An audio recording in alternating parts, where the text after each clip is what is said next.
Welcome to Unlock Your Soul with Antonio Soul. My name is Antonio Soul, and today I'm with one of Kenya's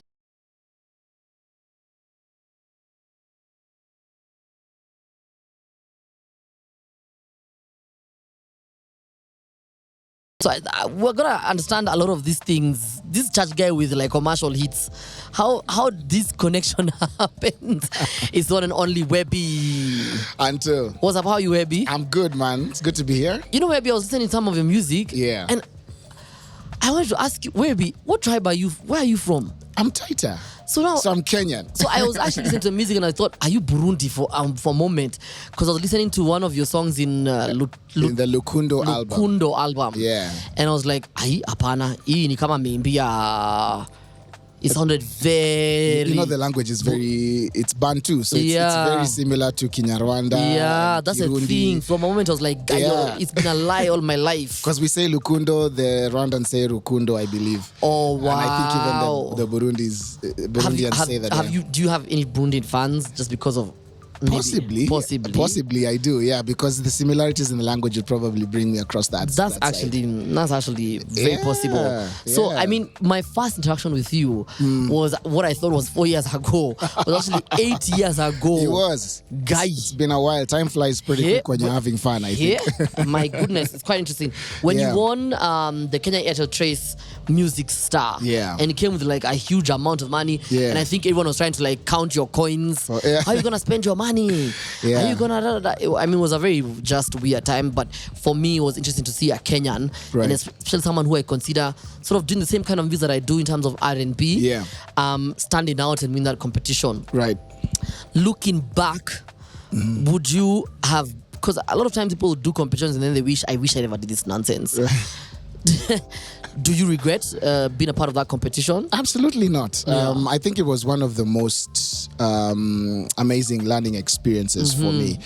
I mean, it was the first big local win that I had. Yeah. The first win that I had was an international one, which was in 2008, so farther back.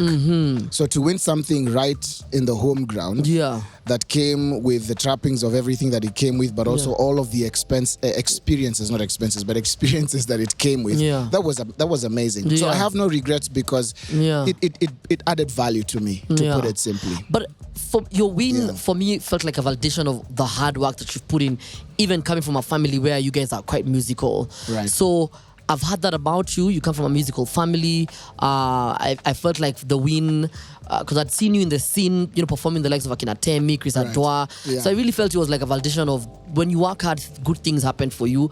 And not all the time, but that was like a good, I'm getting something. So, but then you've done a lot. Like, I mean, you've done this since you were a kid. Pretty much. With your family. Yeah. Paint a picture of how that looks like growing up. Well, the first time I picked up an instrument was 29 years ago. So that because I started pretty young. Yeah. So I was 10 years old. Yeah, a guitar. Nice. And my first influence was my mom because she plays. She doesn't play as much these days, but she was an avid player. Wow. And being in the house with someone who plays an instrument, it sort of rubs off on you. Yeah. And so I asked her to teach me how to play, and that's where it began for me. I began my love for music at the moment I picked up a guitar, started learning some chords. Got interested in the idea behind songwriting. I really love the idea of writing a song that moves emotions, that communicates a message, that's creative. And I got that from her. And yes, my family is very musical. In fact, one of the things that I also do right now is I work for a music school that is owned by my aunt. So I work in a family business. What's the name? It's called Joy Music and Creative Arts. Joy Music and Creative Arts. Yeah. Hey, plug in your family. Absolutely. Bring your children. Right. And my specialty is elementary music education for kids between the ages of 3 and 6 years old. Wow. And so music has been in my family and continues to be in my family, and it has been a strong influence for myself and many others of my family members, including even my kids now. And what that looks like growing up and coming to this moment is it's sort of formed or influenced a lot of the decisions about how I wanted to live my life. I mean, very early on, I already knew I wanted to spend my life making music. I mean, if I'd never do anything else, I must at least do music. Yeah. And if I get the opportunity to choose, then music is my first choice before everything else. Yeah. And so, I mean, even joining that back with what you were saying about the validation with winning a big competition. Yeah. It kind of was. And another thing that I picked up about that is, you know, in time, even the Bible says time and chance happen to every person. Exactly. Time and chance happened to me. Yes. And there have been many other incidences or experiences along the way that have been time and chance that are a validation that, I mean, if you believe in something and you stick with it, it does eventually pay off. And it also comes as a full package. It has its great sides and it has its painful sides. Yes. And all of those serve to just form the character of who you become eventually. So that's been, in a nutshell, what my experience has been over the last 29 odd years. Wow. And your family, your kids, have they sort of taken up the mantle? I mean, do they love music? And how is it working with kids? And just, you know, being able to convince, for example, parents like, your kid could be a musician. I mean, this is okay. Don't bring them here as a way of passing off time, but they could be something great. So what lessons are you imparting on your kids? And do you think they will take over as the next, you know, little Webbies? Well, working with kids is a very interesting experience because you get to see the world through their perspective. And their perspective is very open canvas, if I can call it that. And I think from the educator's perspective, you know, we have a curriculum that we've developed, you know, that is catered to raising young musicians. And for many parents who are our clients, they already see the value because they can see how that affects positively their learning experiences, how it adds balance to them learning in school, you know, textbooks and whatnot, but also having creative expression. And for me, that's something I'm really passionate about because I learned as a child, so I know the value of what it means to start a journey like that early. And with my kids, it's the same thing. However, one of the things that I decided to do as a parent is not to be overbearing. You know, like say, I'm a musician, you must be a musician. You know, you didn't do your piano classes this week. Like you military and whatnot. No. I actually just mine and my wife's parenting approach is to expose them. So I get them to see the inside of my world when I'm writing a song. In fact, every time I'm writing a song and I'm recording, I get them to be the ones to listen to it first and ask them what they think.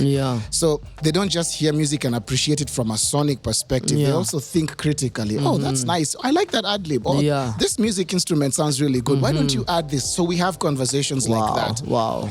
But they also have other interests that we make room for. So like my oldest is also a fine artist. So she paints, she draws, she makes, and I'm not talking, you know, those caricatures that look weird and you just say, not the ones of, you know how a parent will love what their child is doing. My child is an artist. Then you show me, I'm like, where's the head? Where are the eyes? My child is an I don't think about the teeth, but the all right. That's why I use the word fine artist. She's a fine artist. And how old is she? She's 10 this year. Wow. So her and her sister have two girls. I'm a girl dad. They both express themselves creatively and they explore all of the possibilities and they are allowed to pick out what is interesting for them and we make sure they get the opportunity to do it. Do you feel like you bring up these kids based on your upbringing of like you do you or is this also your exposure to the world? And like me, I'll raise my kids the way we will raise our kids. We have no formula. How did this come about? It's a bit of both, actually. My growing up, you know, I'm one of the kids, I'd say, who was fortunate to have been given the opportunity to choose. Not everybody says that. For some people, you'll hear their growing up stories where they were told, lazima ukwe daktari. In African homes, you're either a doctor, engineer, lawyer, or a failure. So everything else... And failure is the other category. Musicians. Right? The guys were not given much of an opportunity to decide, you know, I think I want to be a hairstylist or I want to be a fine artist or I want to be a DJ. In fact, when we were growing up, those are the things you pick as hobbies, not as careers. So I was exposed to the opportunity of hey, there's this, or because my family appreciates music, exactly, it was already one of the options on the table. Yeah. And contrasting that with people I've met over the years and their growing up experiences, it makes me appreciate what that was, but also to be an advocate for, hey, let kids be kids, and let them grow up and be who they're meant to be. Because another very important thing is every child who comes into this world has come for their own purpose. Exactly. You're just a custodian. And of also, their lives. you were the avenue for them to come here. They didn't ask to be brought here. Precisely. So you really have to be careful with these kids. Because the danger with trying to turn them into a little version of yourself is you also pass on your dysfunctions and your brokenness. So they inherit a lot of the fights that didn't even start with them and that have nothing to do with them. Exactly. And they're at a disadvantage because now they have to shake that off before they finally discover who they really are and become what they are meant to be. How do you get to this place of realization? Wow. I mean, you're not an old dad. You're a young dad. You and your wife and you're young people. So how do you get to a place where you sit down and you decide, now this is how we're gonna raise our kids? Right. Or, babe, you know me, I went through this. You went through. How do you get to this place?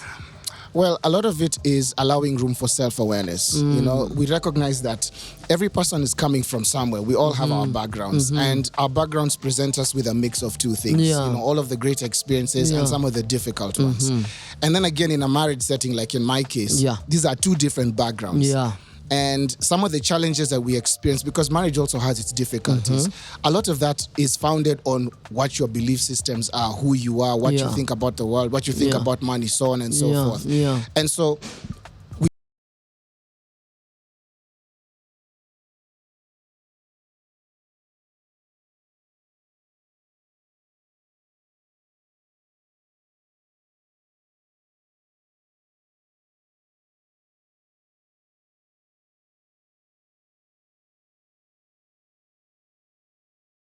to be honest, we fumbled a lot. We fumbled a lot, and also becoming self-aware of who we are and why we are the way we are and why we do the things that we do, and weighing that honestly, objectively, and being able to have conversations about it has helped us realize, oh, okay, so this is why I do the things I do, and this is why I think the way I think. So this is also why I believe what I believe. What is an alternative perspective to this? If I'm raising a child, you know, what do I really want them to believe, or what kind of foundation do I want to put in place for them to even form their belief system? We can only give them the training they need to be functional in a world, the world that they're going to function in eventually. But we want to make sure that they have a strong enough foundation for them to also find their path, not to give them a fight they have to win first before they discover identity. And you're the fight.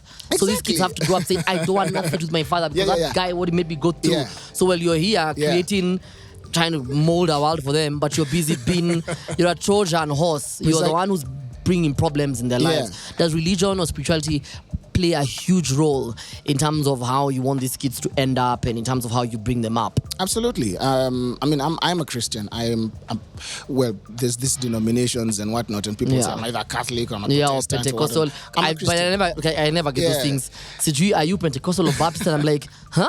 I don't know which one I am. Then I'm like, do you speak in tongues? Or I'm like, I don't know which one. I go to church. Right. Yeah. I'm a believer. I love Jesus. And spirituality and being a believer has definitely played a huge role, an influencing role in how I raise my kids. Because first of all, I was raised in a Christian family myself. And a lot of my belief system, the foundation of that was laid on by my mom. I say my mom because my father wasn't in the picture. Okay. And that's a story for another day. But I think one of the most amazing things to discover out of spirituality and how that applies practically in everyday life is, you know, in Proverbs it says, you know, 18 verse 21, by the way, Proverbs 18 verse 21, I believe, you know, train up a child in the way they should go. When they are old enough, they will not depart from it. So that becomes the starting point of, okay, so what does training up a child really look like? You know, how was I raised? And the world that I was raised in, do those lessons apply in the world that I'm raising my kids in today? What changes do we need to make? And what does that look like in terms of the intersection between their practical experience and their spiritual experience? My desire is that, of course, they continue with the legacy of, you know, Christian faith, right? But if they should decide to have a different pursuit, let it not be because there was a gaping hole. Let it be because they have a conviction in them that allows them to make an informed decision. So that the conviction stands against every other influence. Wow, that's powerful. Right? Yeah. So as a believer, it's what was also God's prescription of how our children are supposed to be raised. Because remember, he said we are just custodians of these people, right?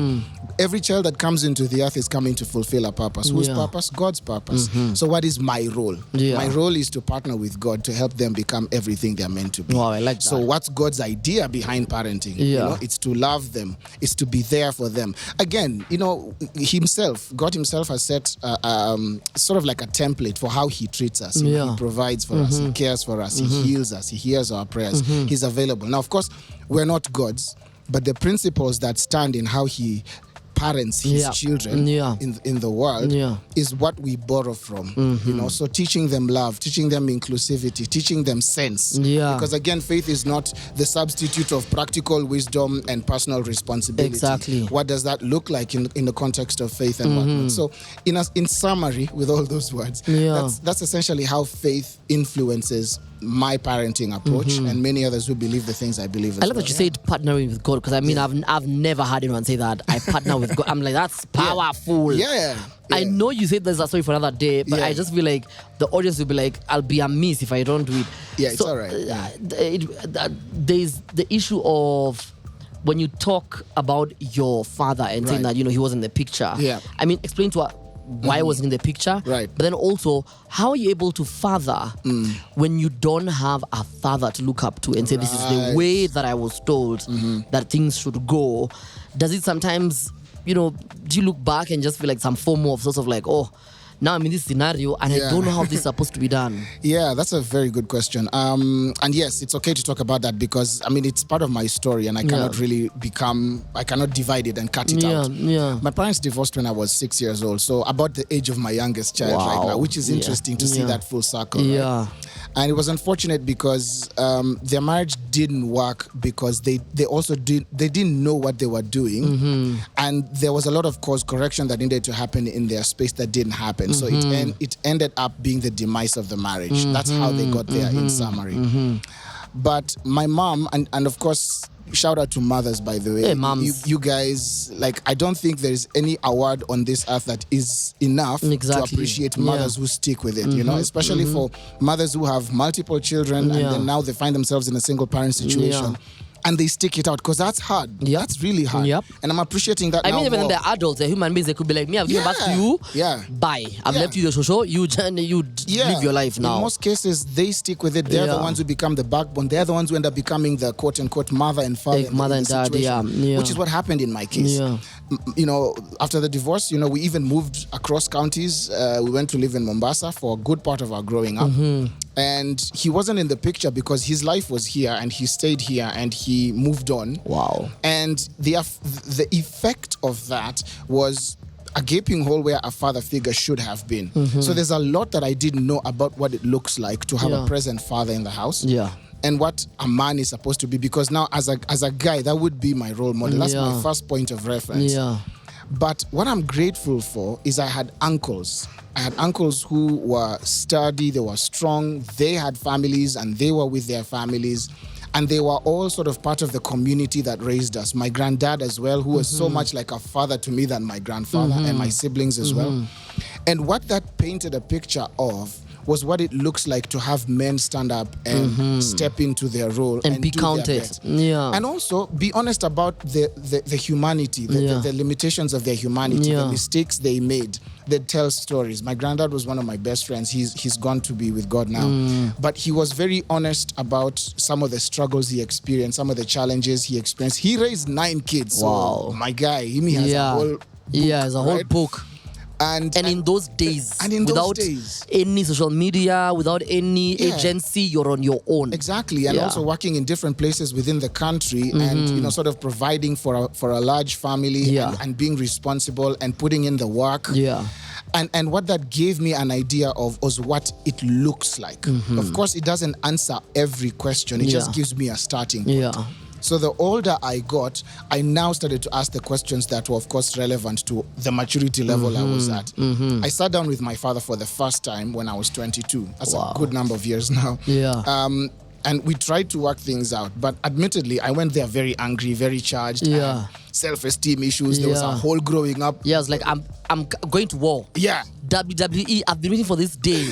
I'm about to undertake this guy here. And it fell apart very, very badly. But then now it led to a whole 12-year gap of us being, adverse to each other. Gosh, And then we sat again. This time round, I took the initiative and I extended an olive branch. We sat down in 2018, and we had a few months of cordial relationship and whatnot. But then, at this point, I'm much older, and we're able to have a much more civil conversation and try to understand things in retrospect. And I realized that at the point where I'm at and where he's at, we both didn't want the same things. Yeah. And he wasn't particularly interested in building a relationship from that as the starting point. Yeah. And so, it fell apart, but it fell apart like, let's just mutually agree to amicably, like, you know what? Yeah.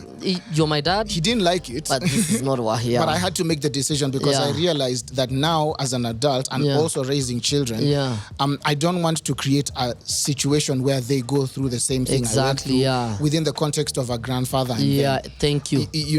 Because if you now introduce them into his life, there's things, and they'll say, you didn't protect me, like, why would you allow me to be someone who's bad-mouthing you, or probably there's sometimes he's not interested, or the way he speaks around us. Because remember, you've laid this foundation for your kids, only for you to expose it to someone who you're even trying to understand. Exactly. And he's been himself. Precisely. Probably bringing, like, shows around, and you're like, I don't want my kids to see this. I think the place where there was a broken link in the chain is that he didn't necessarily want to do the hard work of building a relationship with me. He sort of wanted to start afresh with my kids. Yeah. Which is cute. Yeah. But it is dysfunctional. Exactly. Because in the long run, you can't sustain that. And anything that you don't address shows up again later. Exactly, yeah. And because of the time we're living in, it would have evolved into something far worse. Yeah, far worse. Because now he's not dealing with the child me, he's dealing with the grown-up me and the children that came from. So if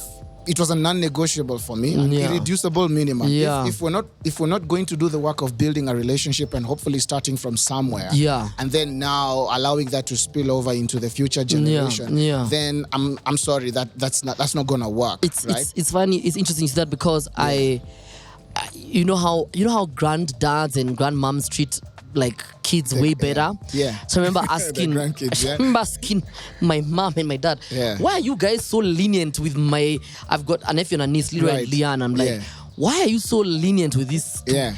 And they're like, listen, you guys were the investment. Right. They are the return on investment. Absolutely. So there's no way he can be enjoying a return on an investment that he did not invest in. Exactly. So it's like, bro, before this, let's first deal with me, because tomorrow I'll see you with my kids, and then I'm having a bad day because I've just seen you. Right. And before I realize I've lashed out at you. And it can even create someone who you're not. But it's funny because even you're the second person I'm interviewing today, and that I'm having a conversation with today. Yeah. And I realize that everything I've been planning to speak with them, it's all changed. Because there's certain honesty that comes with just opening and having a conversation. And I feel like that's very deep, because a lot of times it always feels like we should move on. Right. When our parents or whoever, one of them wasn't there, we should just move on, like man up and move on. Well, you also say as a man that I don't want to be in a position where I am also hurting him by being here, and I don't want to be here. And also he's not ready, I'm not ready. And it's okay. And we're not saying it's okay for people to be in dysfunctional families, but when it's not working, I think I think you owe it to yourself to understand where things are, because the fairy tale ending is a bit of a high expectation to sort of try to live up to. It sometimes works, and when it does, people are much better for it, because now they have hindsight, they have the benefit of every wisdom they've gained from their experiences. But the flip side of that is that it doesn't work out. And it doesn't work out because people are in different places in their lives. These are storybook settings, no one is perfect. No one is perfect, and no one no one has it together all the time. And it's okay to sort of realize, and I think this is where we get to learn how to draw boundaries, which is one of the things I've gained as wisdom or as knowledge to help me navigate through life. Where if someone is not willing to either, be part of the solution and define a boundary and sort of create the metrics within which we can navigate our relationship, you do that for yourself, because you cannot relegate that responsibility to someone else. So I made the decision that this is my bare minimum, and these are the boundaries within which everything is going to happen. And of course it sounds punitive because it's like it's on my terms. But the reason why that is the case for me is because growing up I've had to formulate how my life is going to go. And also I've had to sort of try to find replacements to fill the gap, and I've picked a lot of lessons from all of them. And my thing is, I want a relationship. I don't just want a situationship. I don't want just somebody to be there for the sake of being there. And even about grandfathers and grandkids, grandparents and grandkids, is that, now they're much older. So they have calmed down. They're not in the hassle of raising children anymore. They can't chase you and beat you up anymore. No. They'll just sit there and watch. They have a very different perspective on life in their legacy years. And so they see grandchildren as a second chance at being the best version of themselves that they could have been when they were younger, but didn't have the wherewithal. And so I understand that, because even my grandparents were the same with me. How my granddad was with me was not the way he was with his sons, my uncles, But those are two different versions of the same person. You can't expect the same. And this older version would usually be a much more refined, fine wine sort of, individual, right? But again, it's still the same person that was young once. And whatever dysfunctions were never addressed then are still there now. They just wear a different face. And those are the things that I didn't want passing on, because one of the things I've also come to learn is every generational dysfunction that doesn't get addressed at a certain point, it evolves and becomes worse in the next generation. Say it again. Say it again one more time. Every generational dysfunction that doesn't get addressed at a certain point, it evolves when it gets passed on, and it becomes significantly worse. And so now you can imagine how whatever dysfunctions I've had to fight to overcome, and I'm still overcoming even until today, what would that look like for my kids? I'm already dealing with the fight of addressing myself. I don't need to have someone else passing on extra. Like I can't catch all those flies at the same time. And also not in my timing. Like not now. I'm trying to raise kids. I'm not going to now again. And it's a significantly harder time. We're raising children in a much more complicated world than the one we grew up. These kids have, I mean, your granddad could tell you have a connection with them, and you probably don't even know. Like they probably have a phone. The granddad finds a way to like talk to them, and then they're feeling like, I want to have a relationship with my guka. So they're probably then behind your back. Of course. And you're like, it's a 10-year-old.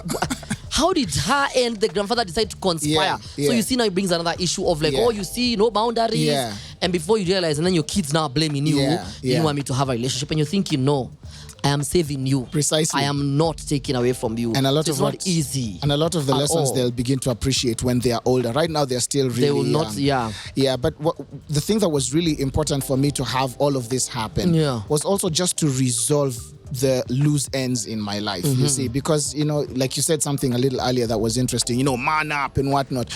I grew up asking the question of what a man is. Who is a man? What does a man really do? When we say man up, what does that mean? Because in the African context, and I think even world over, it's just different depending on culture. A man is just a functional being. Your kids get unconditional love, your dog gets unconditional love. Other people get unconditional love, but a man is... You're only a man if you're providing and providing financially. A man is just the person who makes sure there's a roof over your head and so on. But a man is so much more provides. Than that. Your job is just to provide ATM, provide whatever, whether it's a provision or money, you just bring. And to the best of the your rest, ability, no, we're not interested. Alleviate problems and pain for everybody. But and deal with it. Like, stop complaining. Don't figure it out. But you see, the truth of the matter is a man is a human being. And he has questions, and he has gaps, and he has insecurities, and he has fears, and he has a need to be accepted, and he has a need to find his place. He has a need to have an identity. Those are the conversations that don't get had. And so you find a lot of well put together men who are working with very broken souls, and they never realize that there's a place where this can be healed. There's a process I can go through. I can be myself. I can allow myself to break so I can be made back into a version of myself that can actually sustain and navigate through life. And so those are some of the things that I got into the process of that brought me to the place where now I would be talking with you and saying, I needed to deal with the brokenness of my growing up. I needed to resolve the issues of what happened. Your dad was not in your life. What did that look like for you? What happened to you? What did you struggle with? What were some of the things that ended up becoming that shouldn't have, or that shouldn't have become, so on and so forth. And in my dad's generation, for example, those are not the conversations they're having, nor are they willing to have them, because they were also raised by a generation of men who were all about a particular way and perspective of life, right? So in their defense, to be honest, to balance the scales, they also really didn't know what they were doing. However, what I've come to appreciate is that's never an excuse. We are able to learn. If I've been able to figure out to some degree, so a dad is somebody who loves his kids, and you're there for them, and you can be emotionally available. You're not just always shouting orders. You can actually listen to them. You can hear where they're coming from. You can speak wisdom into them. You can speak truth to them in love. So that's what a man does. Those are things that I'm learning now. And I'm learning from the point of a need I also had that never got met. Them, they're not willing to have that conversation. Because for them it was... And also an accountability. Exactly. Because I really believe that people know good and bad, wrong and evil. We do. So if I decide, for example, to scold or, really hurt my child, I know what to say to hurt my child. I know if they failed in their English last term, I know exactly the ones to make them feel small. Let's not pretend like I don't know how to raise my kids. It's just nobody comes with a manual, but you write it along the way. But there are chapters I don't want this to be a part of it. So why are you writing the chapter? Why are you making it a part of the story? We just know. And the thing with another thing about accountability. Because the last time I spoke with Rick Spoit, and the thing is, we're having a conversation about how parents don't want to be accountable to the wrongs they did, and that's why in our generation, like us millennials, we'll keep reminding them, no, you're not gonna go there until you address that thing. And the moment you call them out for it, that's when you'll have a dysfunctional. Because now I won't talk to you. This boy is very rude. I've tried to even become his friend. Exactly. And you're like, no. You're refusing to listen to that part where I'm telling you, I felt hurt by X. I felt you did my mom wrong like this. Exactly. Now you don't want to own up to those things. And I'm saying, I don't want to move and raise my kids with that heaviness. And if I will do that, then you cannot be in the picture.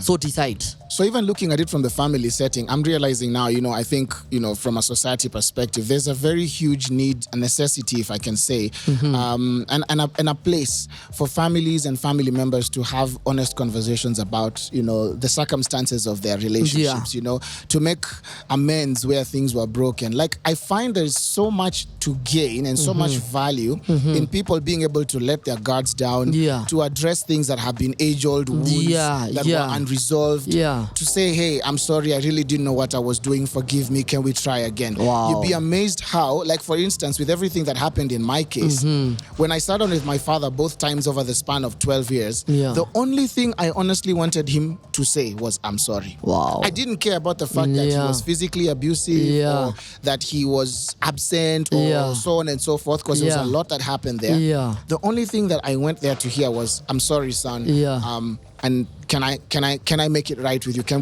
we start from here? Can we start over?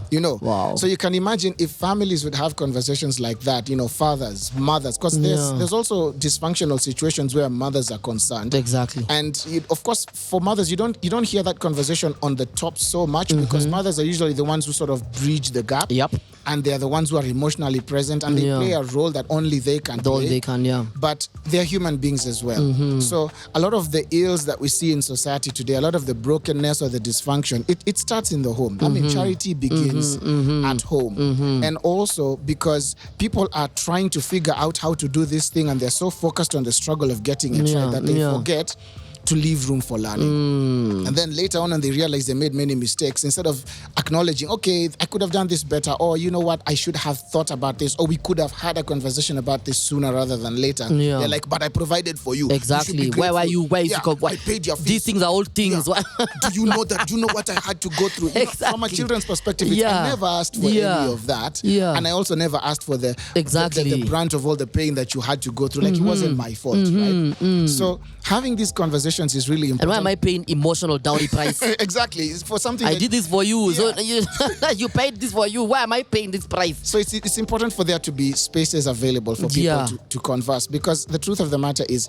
healing has to happen. If we're going to have a different sort of scenario for generations going forward, it has to start from the place of healing. It has to start from the place of honesty, and it has to start from the place of belief and faith as well. Yeah. You know, whatever your faith is, I think all faiths have one thing in common, is the belief in good. Yeah. And I think healing is a good thing. Wow. Right? And if healing is a good thing, why not make it a priority and pursue it and make it sort of a cornerstone in our family setups? I think it answers a lot of some of the things that we're struggling with today, whether it's in government, whether it's in the private sector, whether it's art and entertainment, you know, whether it is in the education sector. A lot of the questions that we tend to ask at that macro level sort of begin at a micro level, but we're not really addressing the micro situation. And we think, which is why we keep having the same problems year in, year out. They just evolve over time because of technology. And especially like the time of Corona, things were brought up. People realize at homes they can't stand each other. They cannot sit in the same house. Yes. They realize, hey, this guy has been actually a functioning alcoholic. This guy drinks this much. Imagine like that. My parents actually were divorced. They just stay with us here because these people there's no way they're together. The pandemic. So, but the more I hear that, and I was about to ask you about your life as a musician before and after the pandemic. Yeah, we can get to that. But you're very insightful, but you don't do media interviews, and that has really bothered me, because when I go even online, and I know you as a friend, right? But when I go online, I'm like, hiya, this guy does not talk. He does not give people. You're very reserved. Yet, even in the spaces that I've seen you, whether it's in church or whether you're on TV or whether I've seen you on stage, you always have a word to say. You're not just going through life, like you know your stuff. Yeah. Why is this from a mental health perspective where you do not put yourself out too much, or why do you feel the need to guard yourself? Oh, there's a couple of moving parts there. So let me come from the media point of view. For a long time, perhaps maybe a good background is I first stepped into the arts and entertainment space professionally 20 years ago today. 20 years ago this year. Wow. So that's 2003. Congratulations. Yeah, thanks, my brother. It's not a joke. It's not small feat. So 20 years in this thing has given me a front row seat to so many different experiences. Yeah. And I've been in many interviews, consequently. And I've had very many different conversations. But beyond a certain point, the questions became sort of repetitive. Yeah. And they were limited to a very small section. It's very mediocre sometimes. Yeah. And that's why I'm doing this podcast, because the idea of people being asked, what's your favorite color? I'm like, how is that an interview? Yeah. We had you driving a Mercedes. Right. I'm like, what is that? Yeah, who are you dating? Who cares? What is that? So how do you and your wife, do you fight? What? Why do you have to be negative? Can we just have a normal conversation? But to give credit to everyone who has ever spoken to me on an interview, they have allowed me to be able to share, tidbits of information that, talk a bit about what I'm doing behind the scenes and how I got to where I'm getting, or how I got to where I am at those different points. Yeah. And it has also given me the opportunity to share my views and my thoughts about different life experiences and topics and so on and so forth. I've always believed that, media interviews, whether TV, radio, or any other way, is supposed to be a spotlight, sort of shine a light into the behind the scenes, but how that applies to someone listening to the interview, because I think they're supposed to be able to get something out of it, maybe gain some insight, but also see, maybe that's a perspective I can learn to appreciate, because I didn't think about things that way, or I didn't know that this exists. I've learned something new. And also it allows them to see the creative process of what you do that helps them get to be on the other end of you putting out a new song or a new video and so on. So we tend to have, and I think this has been my experience with no shade, directed at anybody in the media space. We tend to do interviews really just to fill a slot. We're having this artist from this time to this time, so we kind of need just ask questions. We just need to have them on for this. Then throw in a song, perform, and then that's it, and we move on. And it becomes a little generic. Yep. And the problem with it being generic is, now the people who are listening are gaining nothing. Yep. So the next time they know you're going to be on an interview, they won't listen, because they can anticipate what you're going to say, because you're going to be asked the same questions. So interestingly, over the last maybe 5 or so years, there have been very few media interviews that I've been on, primarily out of choice. It's not even so much about mental health. It's just, I would much rather be on an interview or in a space where I'm having a conversation that can be shared with the masses that has substance. You know, I have something to say and I feel like I have something to contribute that builds somebody else's life or gives them some kind of value. Yeah. Some kind of value. Yeah. And in every space where I have been, whether that's on stage, whether that's working with kids, whether that's being in church, because I do serve in church. In fact, in church right now, I go to Mavuno downtown in Nairobi. And one of the things that I do there every single Sunday is I lead the children's worship experience. Oh, wow. I mean, I've been a music director there. I have worked with teams, professional musicians. Now I'm working with kids, and that's the other spectrum of everything. Yeah. I'm always looking for how do I contribute what I have that can build somebody else's life, a child's life in a way that, you know, is positive and also reflects my faith and reflects what I believe is Christ-likeness, you know? Yeah. And the reason why I haven't done as many interviews really is because I'm looking for spaces where those are the kind of conversations we had. I mean, like, for instance, this conversation. Yeah, right here. it's really, so it's uninterrupted. Deep, you know? Yeah, because that's the thing, and that's why for me I'm doing podcasts, because for someone who's done radio, I know what it means when someone tells you, oh, you guys are going overrunning. I'm like, how do you overrun substance? Limited, How do you overrun content that people want to hear? And so, and what happens over time, like you're saying, audiences shift. Because they just feel like, you know what, I'll just go to YouTube and I'll go listen to Andrew Tate. So there's nobody to tame the Andrew Tate-ness. Because I mean, that's all they can see. Well, here, the platform or the opportunity for us to hear those kind of stories are being told, no, we don't have the time. So it's quite sad. And in the same breath about time, you seem to have a lot of time with kids. And the thing when you're able to work with kids means kids love you. I feel like kids you're really good with kids. Well, I think it's been because kids are a lot. Yes, they are. But they're only a lot when you're watching from outside. When you're with them, you realize, guy, how has time gone? Why am I losing weight? They have made me run. Kids are beautiful. I think my perspective on kids has shifted because I always believe they're a lot of work and they're complicated. They're all these things. But I was a kid once. Until you spend 8 hours with them and you're like, I was a kid once. How did I do 8 hours with this? These small rascals, rascals. They have bribed. They have your cheats. Here's the thing that I think the perspective that helps center me, I think, is one. I think of myself and I'm like, you know, I was a kid once, and someone invested in me. People, a whole village, you know, and communities, as it were. But what I have really appreciated about spending time with kids is their worldview. Because it's so unadulterated, untainted. They have their opinions, they have their honesty, they have their expression, and they're all so vastly different. And being able to in fact, here's another very wonderful thing about them is when I'm teaching them, the strongest thing I could ever do is simplify any concept. If you can teach whatever concept simply to a child in a way they can understand, then it means you also understand it very well. And the beauty is you get to realize that every person, even the adults, has a child in them.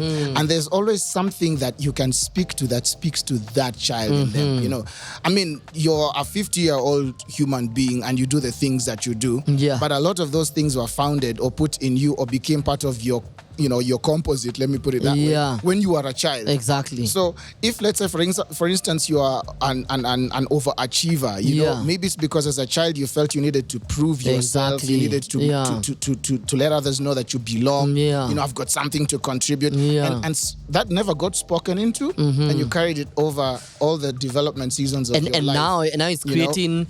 Yes, you're an overachiever, but you probably don't work well with teams or with groups. You don't take instruction well. There's a lot of carnage. A lot of carnage. It's just like, no, I will destroy everything so I can be seen. Or destroy relationships just so I can be felt like I was number one. Well, now you're learning, no, relationships are important. Precisely. And also just the opportunity to love them in its purest form, you know, that sincerity. They teach me sincerity. Hey, kids, they teach my me, God. You know, and they also test my patience. Because the thing is, they're pushing all the boundaries. They're discovering a lot. They're asking many questions. They're trying to figure out, how does this work? What happens when I press over here? Exactly, you know, And even just getting to know their personalities and figure out what is the best way. Each child has a specific learning style, for instance. So you're figuring out what is the learning style of this one. It's interesting you say that because I have had a scenario with kids. My mom has a school. Right. My mom tells us to say it's our school. So we own our school. It's called Fairvale in Donholm. So now there's 3 instances. One, when this happened yesterday, so I told these kids who are in PP1. And these PP1 kids are the rascal. These kids are adults. Right. Hey, they're like 70-year-olds in a way. In 6-year-old bodies. Right. So now I'm there telling them, hi.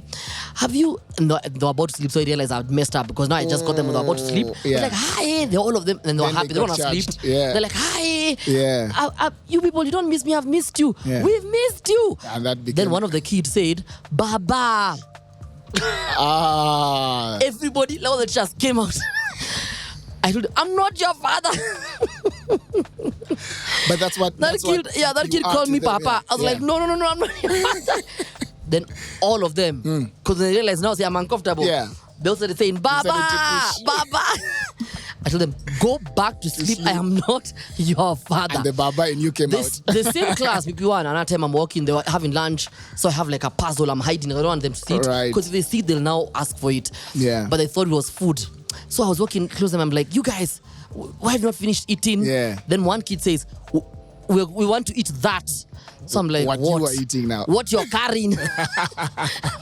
This is a PP1 kid telling me, watch a maswali mingi. Iyo kitu umebeba. What you're carrying is what we want to eat. And another time was, these kids were going for... They're going to play. They're going to slide, and some of them were taking too long. So some kid called Precious. That's Precious, you finished? Why are you not sleeping? No, we're supposed to go to the slides. Just said if we finish, we go to the slides. But this have not finished. That meant I'd given her agency to tell them to finish. So she turned to the other kids and said, the plate was close to the kid and pushed it close to him. Finish your food. Finish your food. It's like no one has been telling her. The reason why you're not going is because of this kid. Me innocently, I just said, but they've not finished, and she's eater. Oh, that's why. Finish your food. You contextualize the situation. But you can imagine for those kids, and when you learn that, when I look back at the scenario, no hate, no ill intent, no shade. This, if it was in a place where there's like context of like older people, you just know there was some shit thrown there. There was some brought up things from behind. These kids are just doing it in love. A kid calling you Baba, and then the rest decide, he's making him uncomfortable. Let's all call him Baba. Just that non-pretentious thing about kids. And it's also very fulfilling when you see a kid now being able to write better or read better. And you feel you've opened up something, a switch. Absolutely. So now on the flip side, when you don't do that, and that's why people wonder when we have our traumas. Because we're like, by the way, there's things that are bugging me, or I'm behaving a certain way.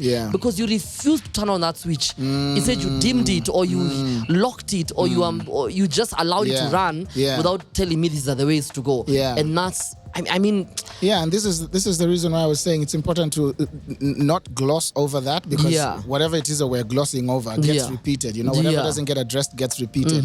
And having conversations and being open to understanding, hey, I got here from somewhere, and along the way there were some pit stops. Some of them were great, some of them were not. That is something that becomes necessary for the kind of conversations we have next, for the kind of narrative we have next, for the generation we are raising and how they will function in the world they show up in. And the pandemic, like you mentioned, was a really good opportunity for us to face ourselves, because now we didn't have anywhere to go, and we couldn't keep running away from everything. We hide behind busyness, and we hide laptops and whatever, and we hide being away. Now you're with your kids, you begin to realize you don't know them, you don't know the person you married anymore, because things have changed. Or you realize that your spouse works really hard with these kids. When they ask for homework or whatever, now you know what it means for these kids to do their homework. And what it takes to center them, and what it means, what kind of environment it is you guys actually have that you don't realize much about because you're not always there. And now we had to face ourselves, like that's pretty much how it was like. The pandemic, and how that sort of intersects with music. I mean, and even with you, I want to know how that was for you, like when now you're in the thick of it. What's happening? I mean, one of the things that I wanted to spend a lot of my time doing was, whether it's writing songs or practicing, because now we have all this time. We couldn't go out to play shows, so we're trying to figure out how to play shows online. But I had to split, I say had to operatively, but I had to split my time between still pursuing my creative enterprise, but also being a family man. Because at this point I had children also, and I'm married still, and we're now in each other's space all the time. There's no, I need a break, I need to go breathe somewhere else. Let me go. Let's go rehearse. No. Now you guys are in the thing. And what that did I think it forced in a good way to reevaluate, what is this thing that I'm doing? What is it really about? Because you can't get lost in just chasing something because it's a passion, because you like it, or because you've done it for a long time. Now it needs to answer the question of what does it build to, what is my driving? Why do I get up in the morning? Why do I play music instead of going to learn some other thing? I went to school, I did marketing. Why am I not figuring out how to pursue a career in marketing and not music? Or where am I suffering myself when things could be easier? And what is it that I want out of life? And in the next few years, should we make it past this situation? What kind of life do I want to look like? What are the things that are going to be important for me? And how do I prioritize them? Those are some of the things that especially throughout 2020, we were starting to ask ourselves these things. I was starting to learn about the reality of life from that perspective. And so even after the shutdown and life started to sort of come back together, it became about building a life that prefers those things that became important for me. For me, it was rest. It was time to be with the people that matter, to invest in the things that are valuable. It wasn't just the hustle and bustle. Real talk. As a musician, you want to find a way to make the thing work for you. You want the music to work. You want to make money. Gigs every weekend. That would be perfect scenario, Exactly. You want an illustrious career. You want it to be for something. You want it to amount to something. You want it to have impact. But for that to happen, there needs to be some things you put in place. What are those things? And for me, it was, I want to continue writing music that speaks to life, that speaks about faith, that's practical, that's relatable. I wanted to make music that 10 years from now, I'd still be proud of. And that I'd be proud to even have my kids singing. Exactly, and say that's my dad. That's my dad's music. I also wanted to make an investment. I wanted to build a legacy starting now, where I'm creating music that even after I'm gone, the kids, their kids, and the kids after that will be eating the fruit of the seed I planted. Exactly, you know what I'm saying? So it's not just about showbiz anymore, or it's not just about a music career. It's really more about a life legacy. And the truth of the matter is that's not always what I'm thinking about, because as a human being, you also tend to get caught up in the rat race and the rabbit hole of pursuing different things to make a quick buck or solve a problem or deal with stuff. But that's the centering thought. That's the thing that brings me back to, hey, remember, this is really where you're going. And so you kind of need to come back, do whatever you need to do to stay on track with this. And this is really the most important thing. Because I also know I'm not going to be, 10 years from now, I'm not going to be competing with the new kids on the block for gigs. What do I want to do? I want to create mentorship spaces, or can I say a place where I can pass on? How can I use my experiences to build a bigger stage for someone who's coming after me? Because that's what it's really about. That's what it's really all about. That's what it's really about. It's not about me having a name for myself. That would be fantastic, and I definitely want to have a name for myself. But I would rather my name be synonymous with legacy. Wow, you're very selfless. But now that we're on the music sort of path, your album Lukundo, hey, that 2016 album for me is the most consequential album that sort of for you as an artist. That's just my perspective. For you, I know you probably haven't worked on your best work yet, because as an artist we're always like, nope, don't put me in that box. Next, and the reason for that is because I've been listening to that. When I knew I was gonna interview you, first I don't like the word interview. When I knew I was gonna have a conversation with you, I've been listening to the album over and over.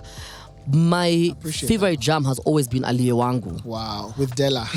I don't know that song that doesn't have an album, and you guys need to go and check it out, because Webi, his runs, his ad-libs, his harmonies, I know he directs the harmonies.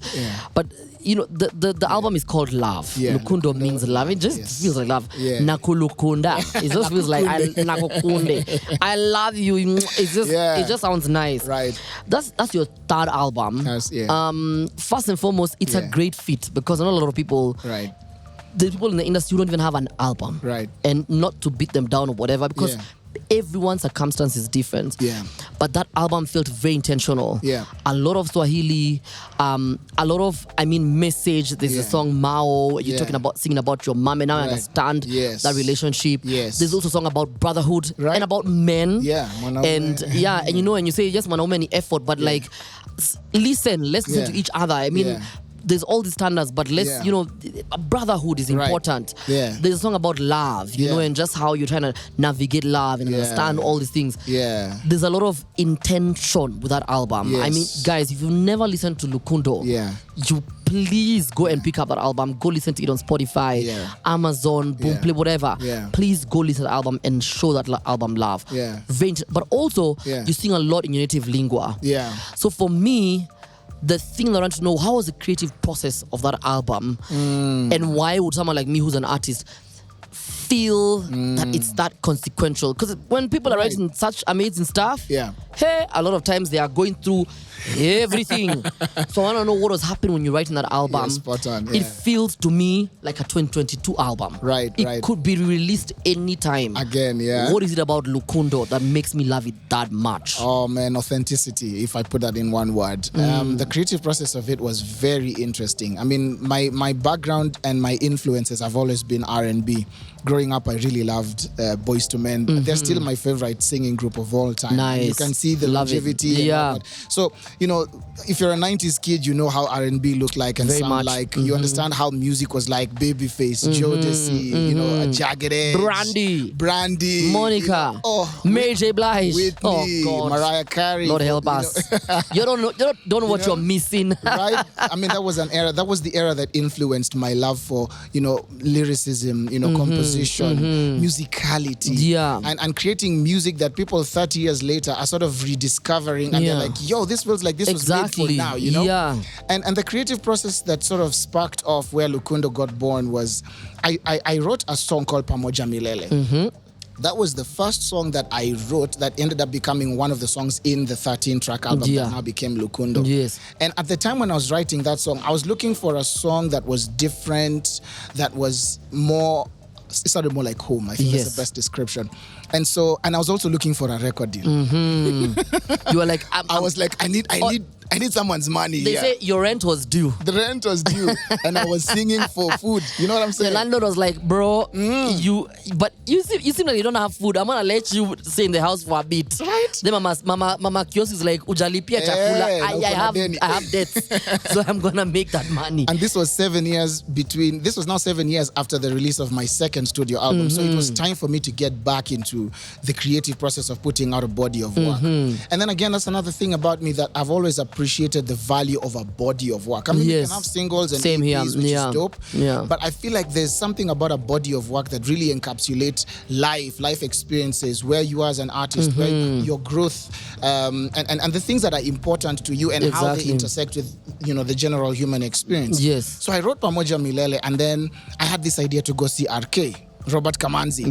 Big gosh, my God, that guy is a producer and a half. I went and sat one down of the best. I went and sat down with RK and I said, hey, there's this song. Now, originally, Pamoja Milele was a Swahili first verse and an English second verse. And so he listened to the song and he was like, yo, that's a dope song. That's a dope song. Okay, now scrap verse 2. And RK, he will not mince his words. He'll be like, remove it.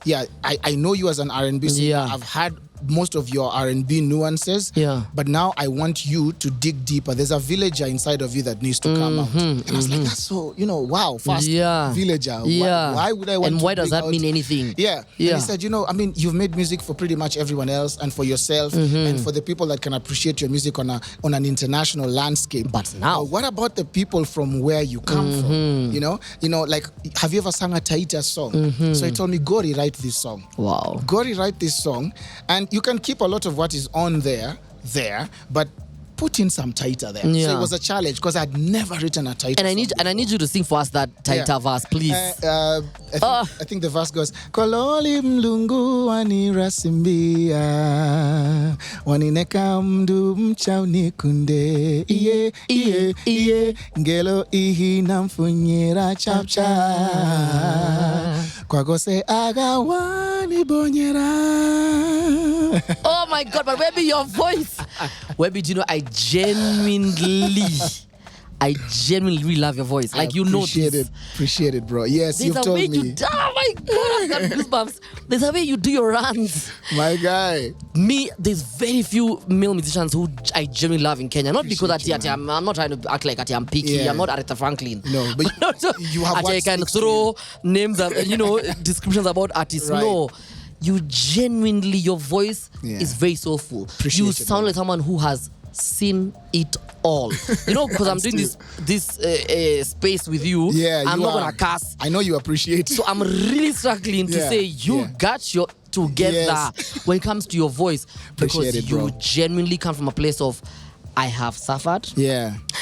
But I'll suffer no more. Yeah. Like I don't have to make my suffering drag the music. No, I'll make it the sweetness. Yeah. So you're very intentional about it. Yeah. So now you're on the journey of, you've been told, no. Sing in your native lingo. Yeah. Do you then for a moment realize, now by the way, actually, that's exactly what happened. Why haven't I been doing this? Why? That's exactly the sort of question that set me on the path of discovery for what does the villager in me sound like? Yeah.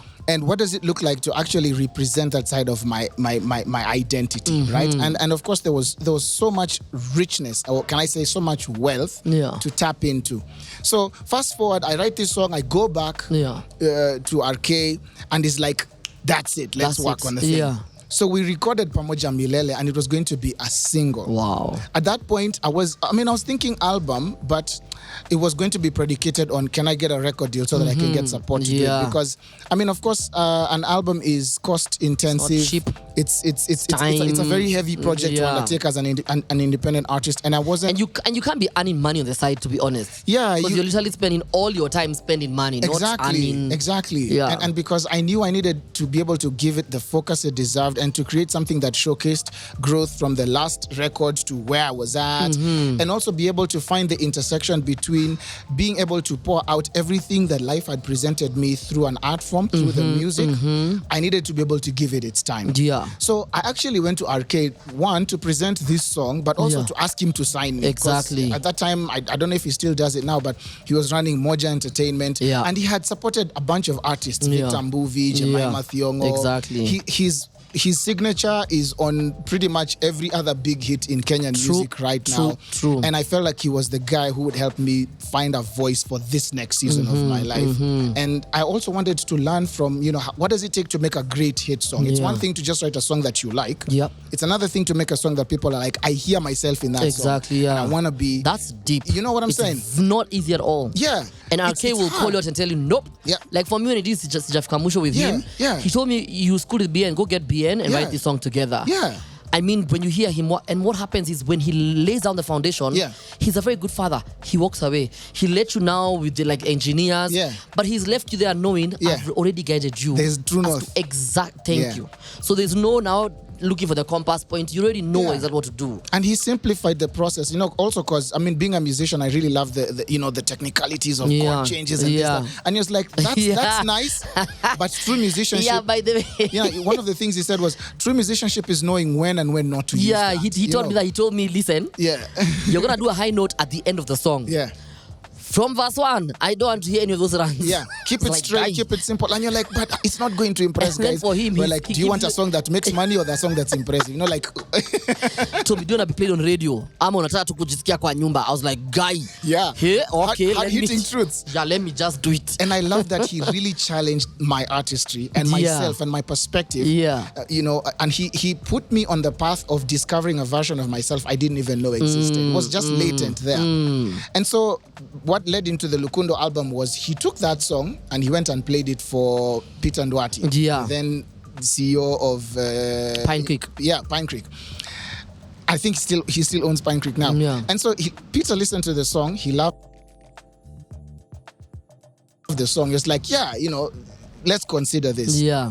Fast forward, I'm sitting with Peter Ndwati. We're talking about, working out a project and him signing me as one of the artists on Pine Creek Records. Yeah. Around the same time you were there. That was the same time, yeah. Around the same time we were there, so we were label mates. Yeah.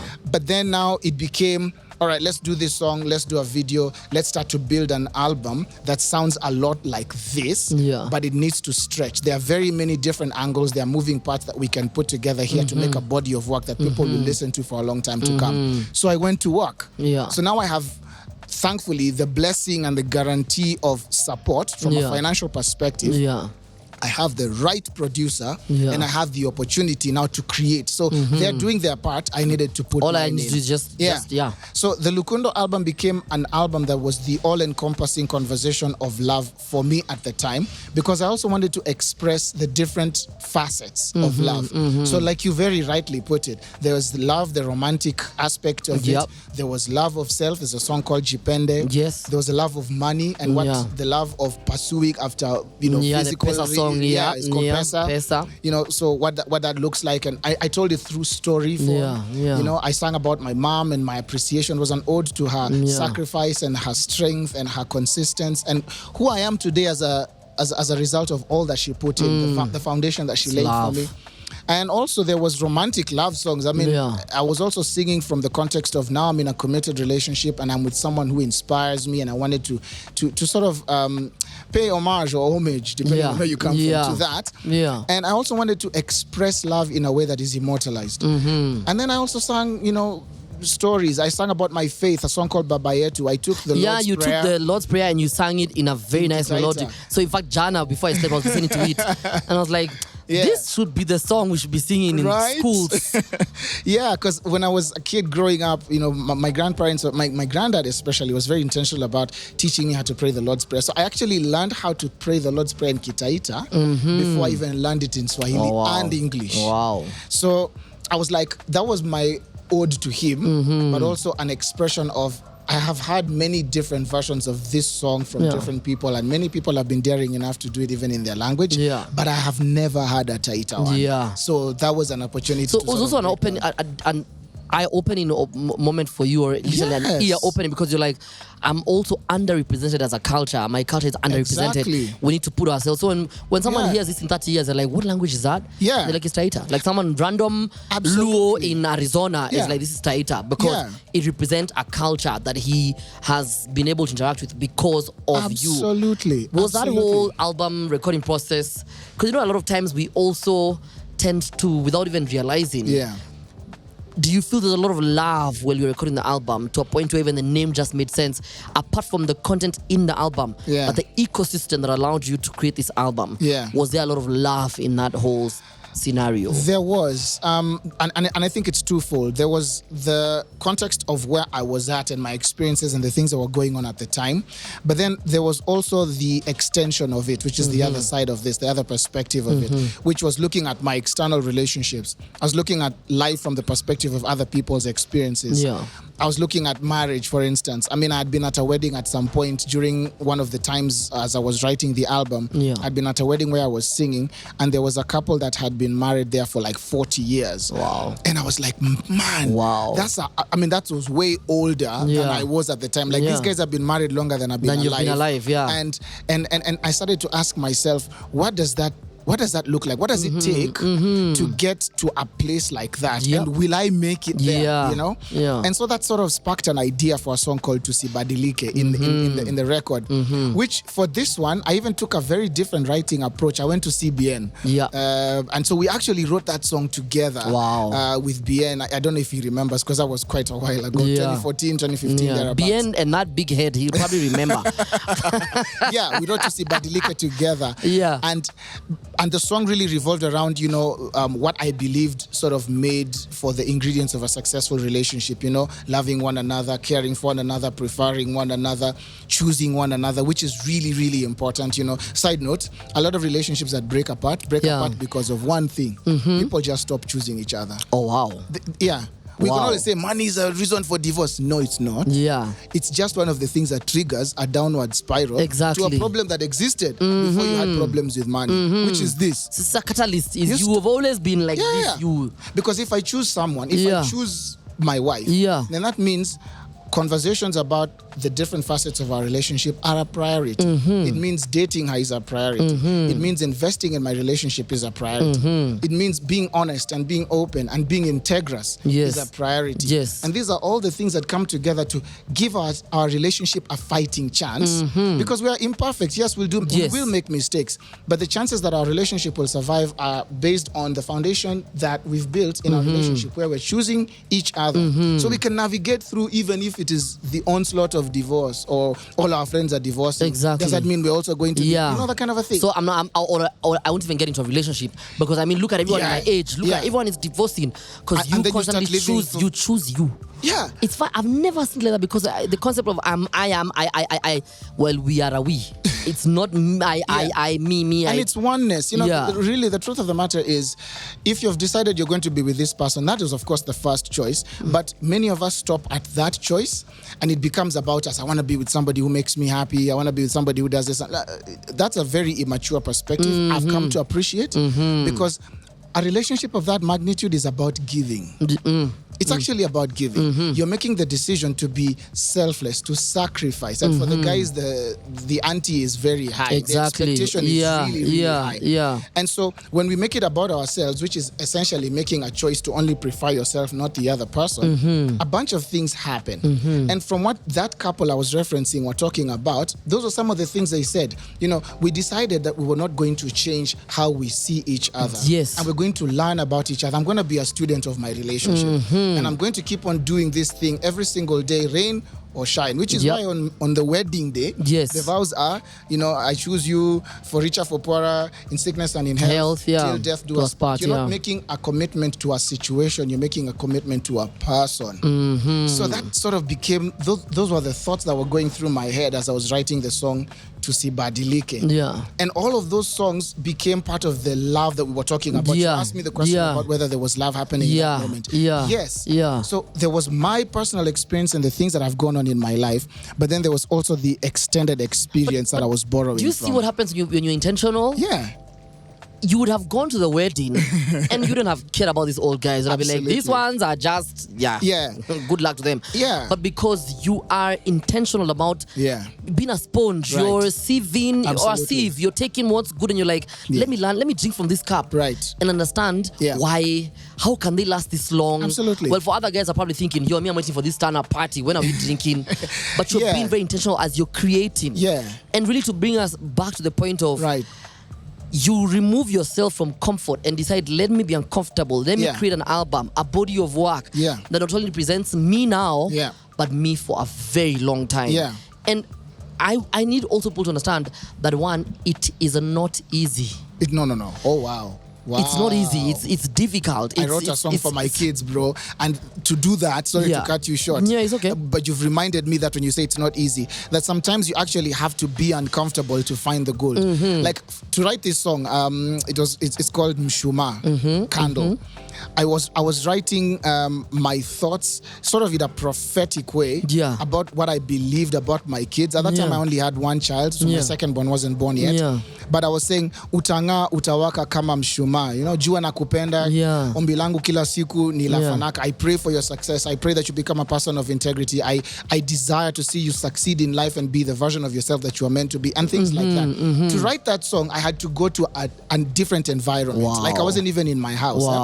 I went to a spot in Lukenya, out in the wild. Well, it's just me and the car and my guitar and a notepad and a bit of writer's block. And I knew I wanted to write something that my kids will listen to when they are 20 and they'll be like, I know exactly what my dad hopes for me. Hoped for me. And to know that it is still true today. And it can be like a guiding light for me. Kids, Exactly. So I sat there for a couple of hours until I had the song. I didn't leave that spot until I finished that song. Because I was also writing to the child in me. This is what I wanted my dad to speak to me. This is what I wanted to hear growing up. So now, because I didn't get it, I understand, I can empathize, and I can understand why it's so important and so significant for me to be able to pass that forward. It wasn't passed to me, but I can create it and pass it forward.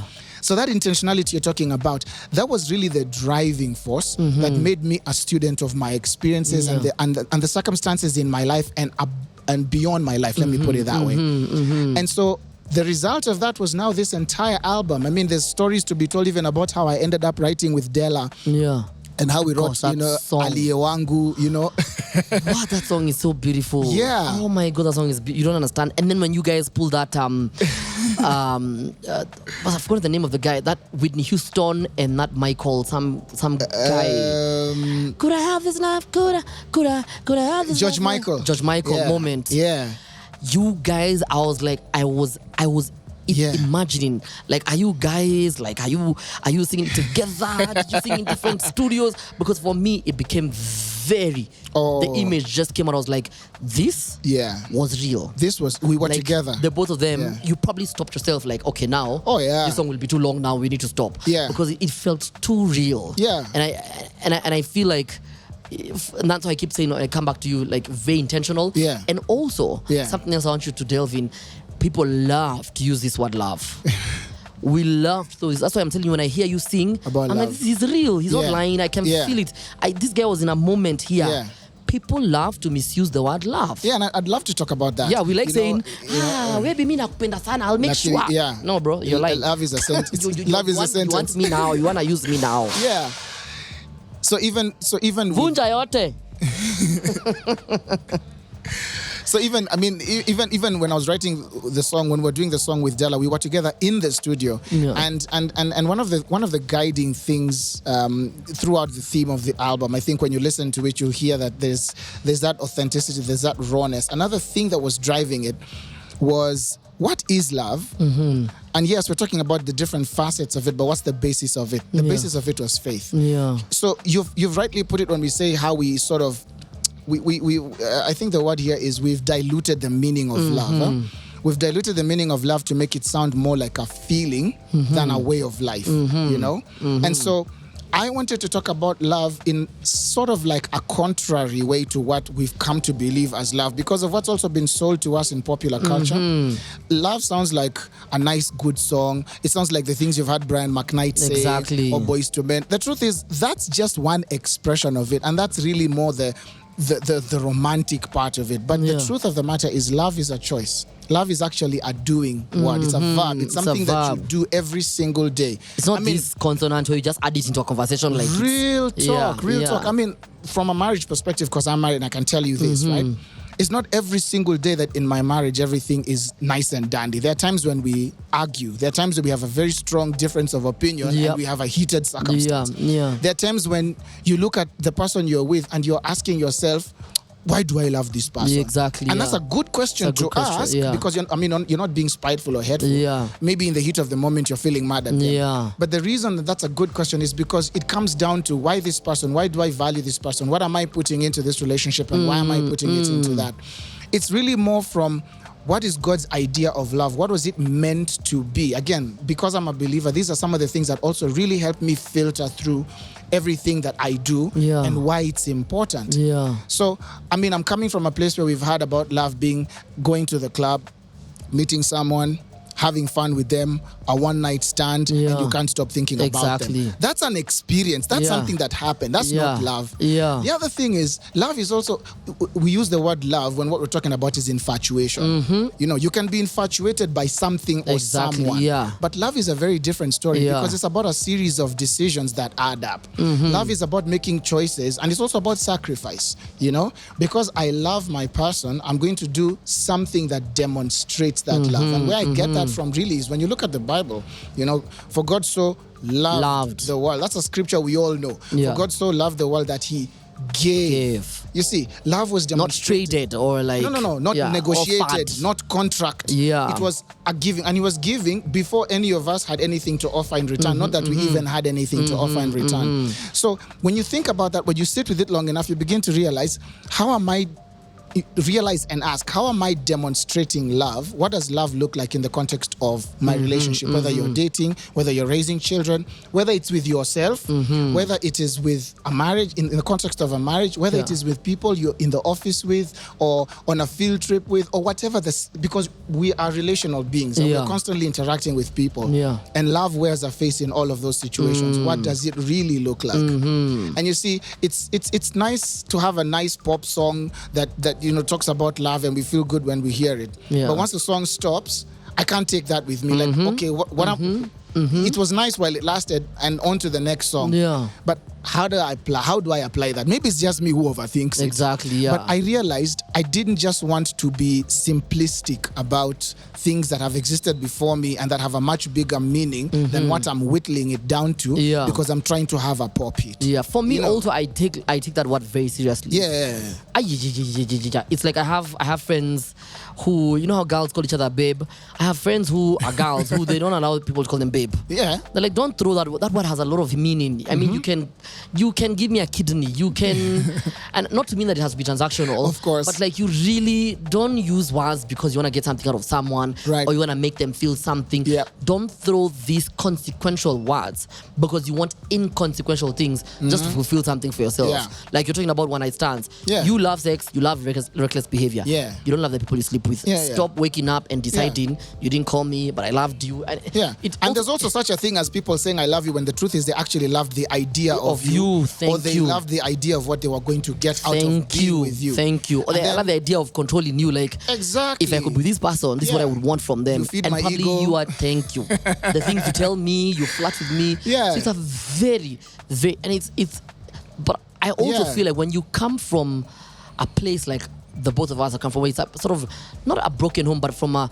broken background. Yeah. These things mean a lot. They do. We don't throw these words away. Yeah. And you just wake up and you say no. We're like no. We don't play those words like that. So we are very intentional. Exactly. I mean, as we wind up, I want you to because I was about to ask you about what it means to be independent vis-a-vis being signed, but now that has morphed into, after all those experiences and everything you've gone through, from the being signed to fighting for yourself, having 3 albums, all the lessons you've learned, being a dad, being a teacher, and when you look forward into the future and how you're molding it for yourself, how does that look like for you? What do you want us, or how do you want us to see the world? How do you want us to be in the world that you sort of are creating for yourself? In terms of like, for me, I think of, I just want nicer, kinder people.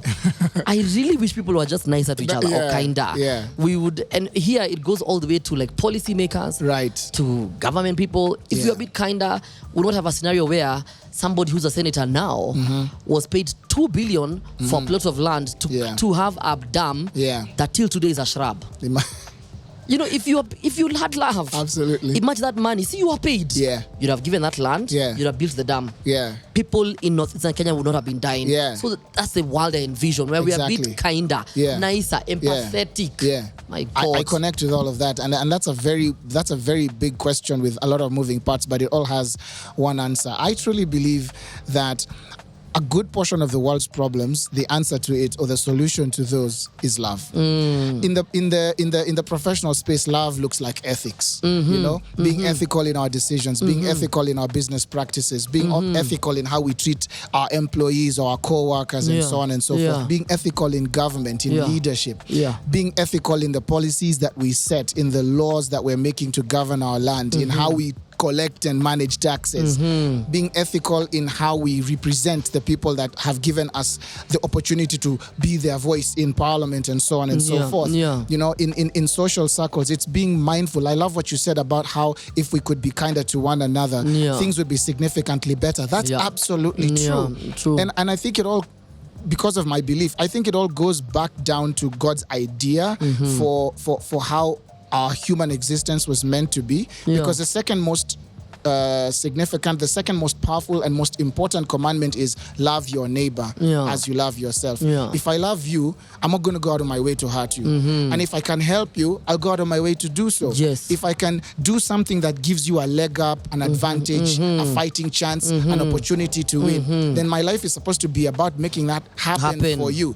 Because again, there's also another scripture that says, give and it shall come back to you, good measure pressed down, shaken together, running over, shall men give into your bosom. So whatever it is you're giving away, it'll come back, it'll come back much more. And also remember, it's good and bad.